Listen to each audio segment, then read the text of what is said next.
This is Eric Corey, and thank you for taking the time to listen to my podcast. Now, what you're about to hear is something you have not heard before. A different story, if you will. My podcast may take on social and political issues with a completely different approach, always in an attempt to get us all to think about things a little differently. My name is Eric Corey, and here is a different story on the subject of racism. Now, as one who has worked his whole life to try to find a way to unify our country, I cannot shy away from this most treacherous issue, because effectively addressing race relations in this country has moved to the top of the list of national priorities, and now would be a good time to have that conversation. Because it won't always be page one news, as some other event will eventually move into that spot, but that shouldn't change its actual place as a national priority. Because tomorrow we'll be talking about the next virus or presidential politics or immigrations or, well, you name it. We're always being jerked in different directions by the conglomerate of news organizations that set the agendas of what we're supposed to be talking about based on what they think is important.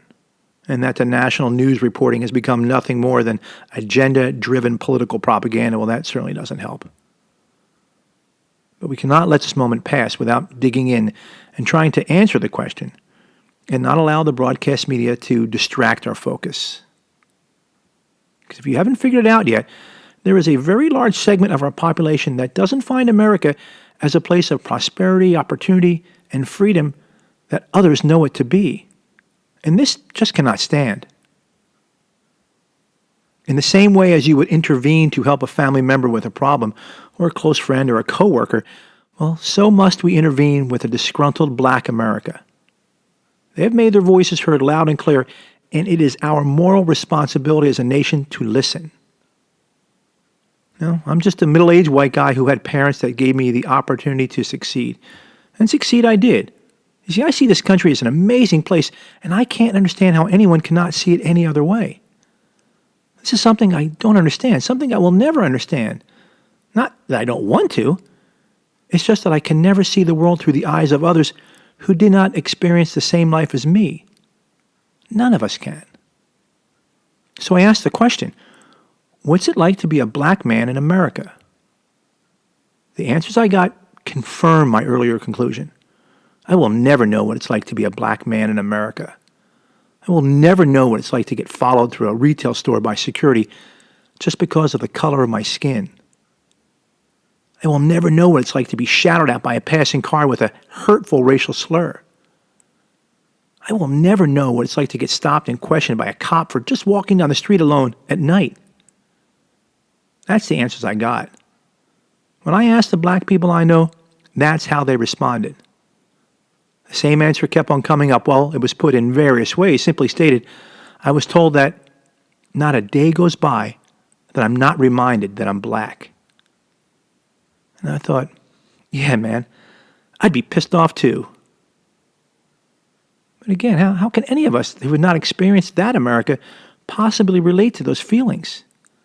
How can we even begin to feel empathy for someone whose daily existence in this country is so radically different than our own?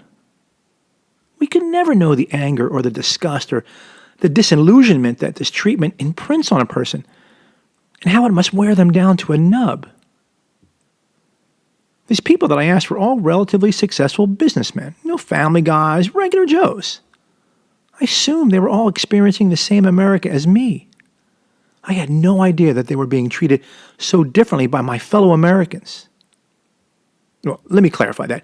My fellow Americans don't treat people like that. Maybe it's because I only associate with respectful people and wouldn't tolerate those actions among my group of family and friends or business associates. Not that all my friends are perfect. They're just not ignorant. It's probably why I don't see it. I'm not there when it happens, but I'm told it does all the time. There's got to be a way that we can bring about the kind of change that will end this disrespectful treatment of ordinary Americans who are no different than me and my family but for the color of their skin. Now, let me clarify one other point that I made earlier. These days, I don't see the ill treatment of Black Americans. I live in Southern California. Not that it doesn't happen here.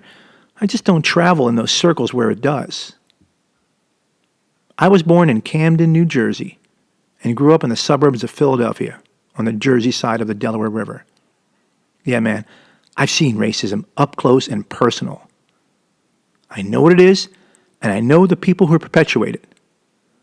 I've seen disgusting acts of racism that would pale in comparison to what's happening today. I know it when I see it, and I know that it just simply has to end.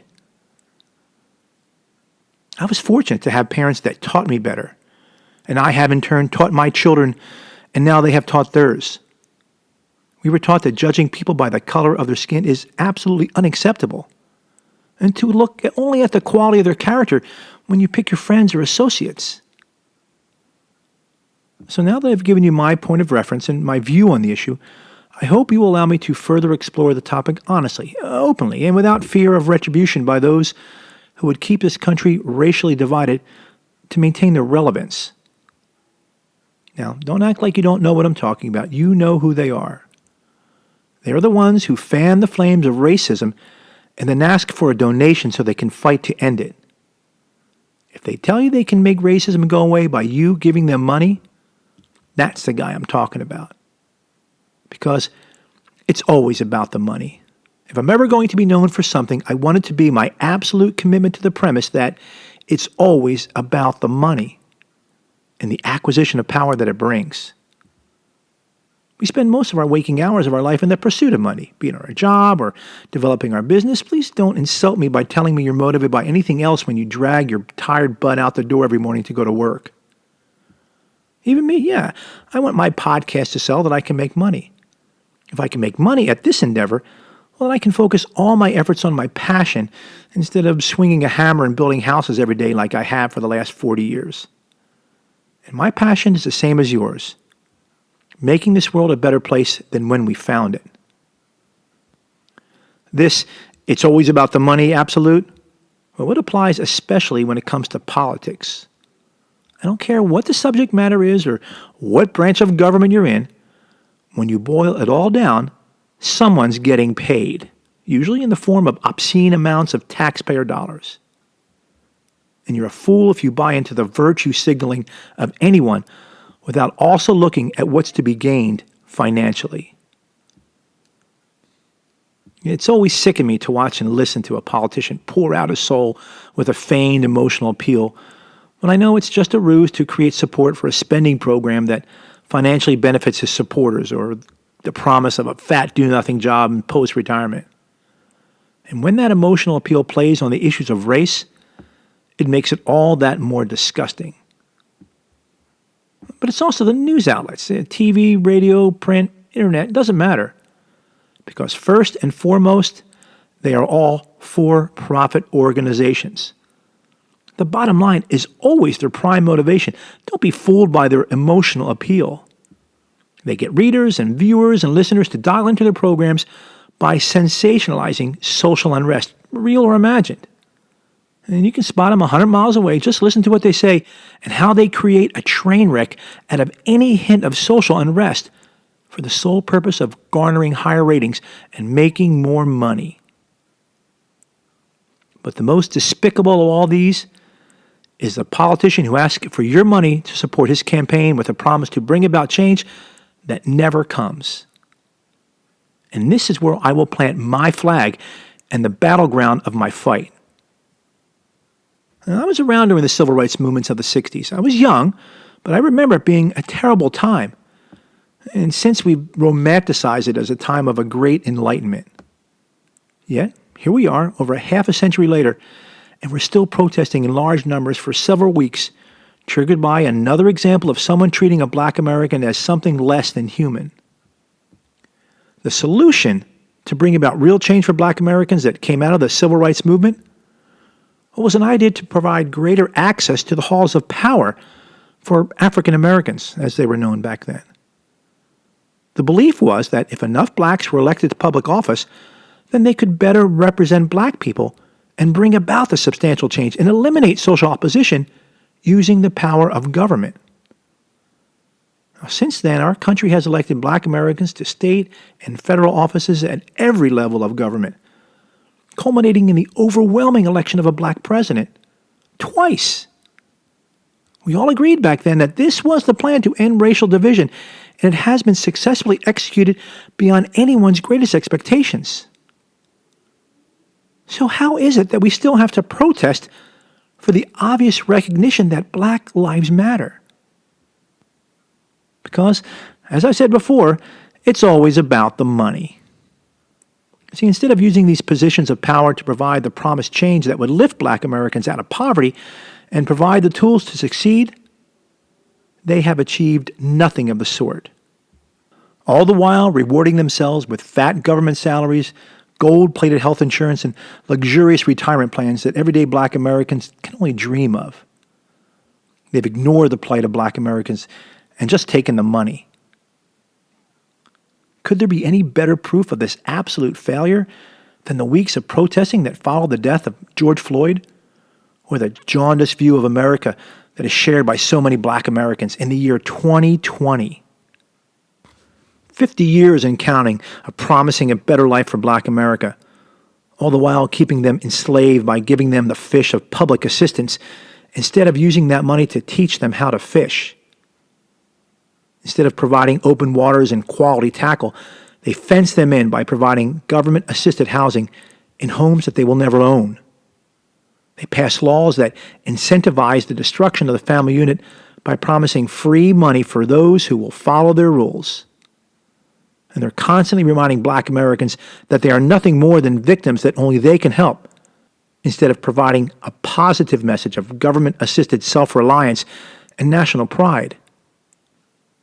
Trillions upon trillions of taxpayer dollars spent year after year with the same promise of ending a problem that only gets worse.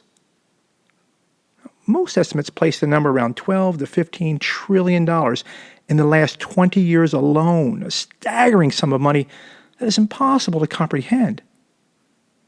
But because greed will always be the primary default mechanism of government operatives, most of that money is gobbled up in bloated bureaucracies that fund community programs run by willing accomplices.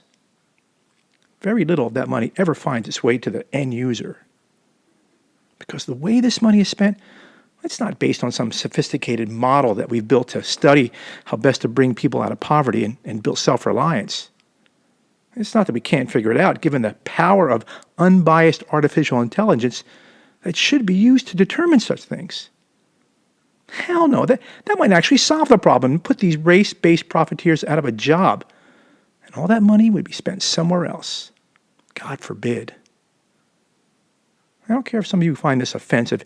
It's a cold, hard truth that is made abundantly obvious by the images of passionate protest that so easily descend into violence that Black Americans feel is the only way they can make themselves heard. These protests are acts of absolute desperation, brought on by years of empty promises made by politicians who pander to them for the sole purpose of securing their votes and delivering nothing but the addiction of government cheese. To some of you, this just got partisan.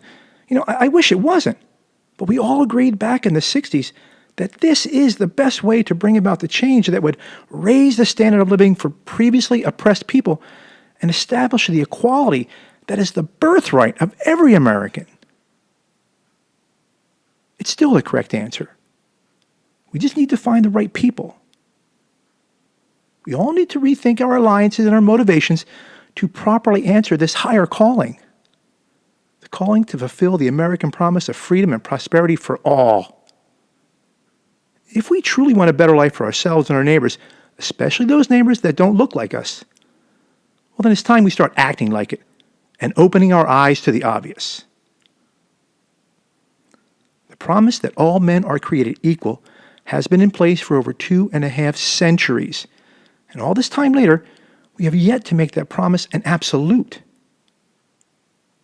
Now, this is proof positive that we are much closer to our prehistoric ancestors than the technologically advanced and enlightened people that we fancy ourselves to be today. This is Eric Corey. I hope you just heard a different story. Thank you for listening.